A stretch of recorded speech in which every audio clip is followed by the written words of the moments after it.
Assalamualaikum warahmatullahi wabarakatuh. Saya Farid Hamam Keliana dengan NIM 21107030135.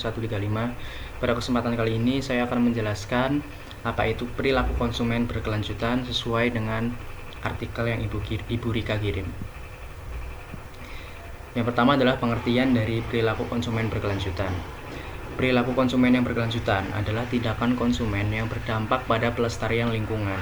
Konsumsi berkelanjutan merupakan hasil dari suatu proses pengambilan keputusan dari konsumen sebagai tanggung jawab terhadap lingkungan sesuai dengan kebutuhan.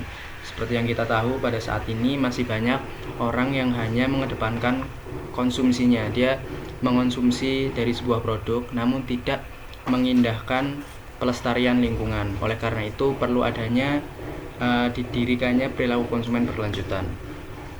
Nah, lalu apa sih faktor-faktor yang mempengaruhi keputusan konsumen berkelanjutan? Jadi di sini ada 4. Yang pertama adalah hambatan kognitif. Hambatan kognitif diturunkan lagi menjadi 2, yaitu yang pertama adalah insentif dan dorongan ekonomi. Salah satu upaya yang dapat dilakukan untuk mengubah perilaku masyarakat dengan memberikan insentif dengan dorongan ekonomi. Contohnya intervensi memberikan diskon tagihan listrik kepada penduduk sehingga mereka mengurangi penggunaan energi musim panas setidaknya 20% dibandingkan penggunaan tahun sebelumnya. Lalu yang kedua adalah fokus masa depan. Hambatan kognitif dalam memahami manfaat berkelanjutan ini berkontribusi pada bias konsumen.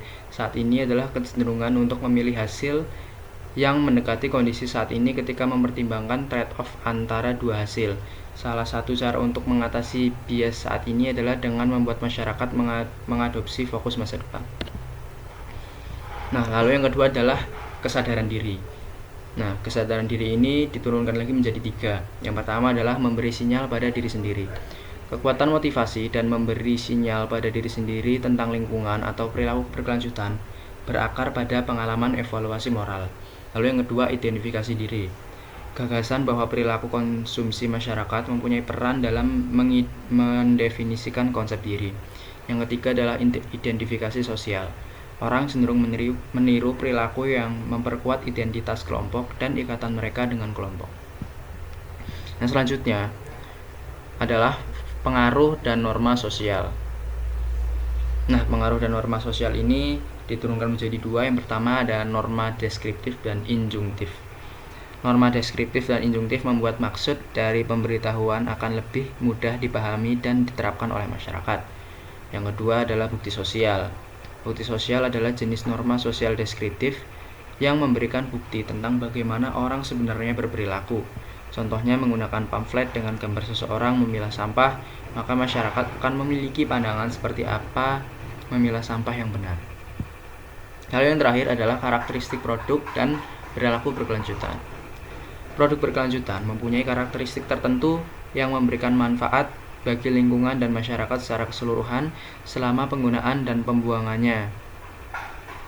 Contohnya, orang yang jauh lebih mungkin membuang kertas yang dipotong kecil-kecil, sobek atau kusut dibandingkan kertas yang utuh dan tidak terdistorsi. Konsumen lebih memilih produk berkelanjutan ketika mencari atribut yang lembut, misalnya sampo bayi, namun produk tradisional ketika mencari atribut kekuatan, misalnya ban mobil. Perubahan ukuran dan bentuk produk selama proses konsumsi meningkatkan kemungkinan yang membuang sampah daripada mendaur ulangnya. Mungkin hanya itu yang dapat saya sampaikan. Kurang lebihnya mohon maaf. Terima kasih. Wassalamualaikum warahmatullahi wabarakatuh.